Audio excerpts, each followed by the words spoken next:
রোজা রাখবো।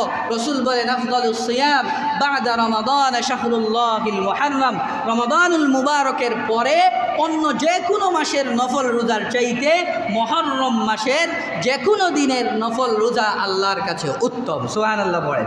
তাহলে এক নম্বর আমল হলো মুহররম মাসে আমরা যে কোনো দিন নফল রোজা রাখার কি করব? চেষ্টা করব। 2 নম্বর হলো মুহররমের 10 তারিখের রোজা। কয় তারিখের রোজা? 10 তারিখের রোজা, যেটাকে আমরা বলি আশুরার রোজা। কিসের রোজা? আশুরার রোজা। এই রোজা সম্পর্কে নবী বলেন সিয়ামু ইয়াউমি আশুরা ইন্নী আহতাসিবু আলাল্লাহ আন ইউকাফিরাস সানাতাল্লাতী ক্বাবলা। সুবহানাল্লাহ পড়েন। নবী বলেন আমি আশা রাখি আমার যে উম্মত মুহররমের 10 তারিখে রোজা রাখবে আল্লাহ তার পূর্বের 1 বৎসরের গুনাহ ক্ষমা করে দিবেন। সুবহানাল্লাহ। তাহলে মুহররমের 10 তারিখ রোজা রাখা যাবে না? যাবে। তবে এই 10 তারিখের সাথে আরও কিভাবে রোজা রাখবেন এই সিস্টেমটাও নবী বলে দিয়েছেন। এই রোজা আসলো কোত্থেকে? নবীজি সাল্লাল্লাহু আলাইহি ওয়াসাল্লাম মক্কা থেকে ওই যে হিজরত করে মদিনায় গিয়েছিলেন, যাওয়ার পরে দেখলেন ইহুদিরা মুহররমের 10 তারিখে রোজা রাখে। তিনি তাদের জিজ্ঞেস করলেন তোমরা মুহররমের 10 তারিখে কেন রোজা রাখো? তারা বলল এই 10 তারিখে হযরত মূসা আলাইহিস সালাম বনি ইসরাইলদেরকে নিয়ে ফেরাউনের কবল থেকে রক্ষা পেয়েছিলেন। সমুদ্রের মধ্যখান দিয়ে রাস্তা করে আল্লাহ তাদেরকে কি করেছিলেন? মুক্তি দিয়েছিলেন।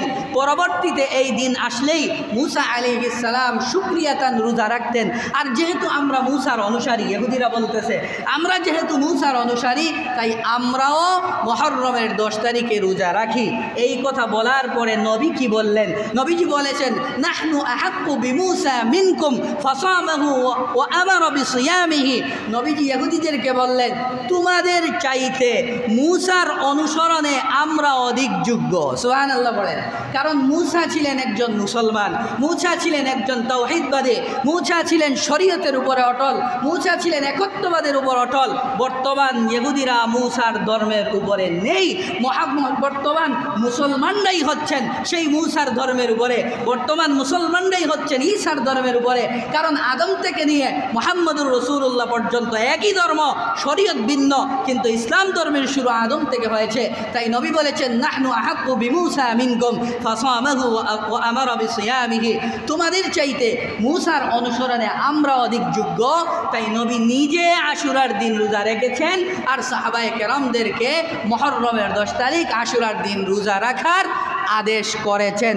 সাথে সাথে আরেকটি আদেশ করেছেন সুমু আশুরা ওয়া খালিফু ফীহিল ইয়াহুদ ওয়া সুমু ক্বাবলাহু ইয়াওমান ওয়া বা'দাহু ইয়াওমান। নবী বলেন তোমরা আশুরার দিন রোজা রাখবা, তবে ইহুদিদের সাথে যেন মিল না হয়। দেখেন কত সতর্ক, ইহুদিদের সাথে মিল না হয় রোজার ব্যাপারে বলছেন। আর আমরা চুল কাটি ইহুদিদের মতো, আমরা জামা পরি ইহুদিদের মতো, আমাদের মেয়েরা চলে খ্রিস্টানদের মতো।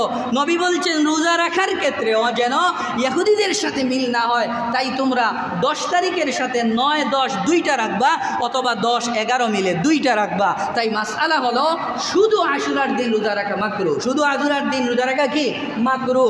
হয়তোবা 9, 10 অথবা 10, 11 এই 2 দিন রোজা রাখবেন। আল্লাহ পাক আমাদেরকে মুহররম মাসের ফাজাইল এবং বারাকাত সঠিকভাবে জেনে আমল করার তৌফিক দান করুক। বলুন আমিন।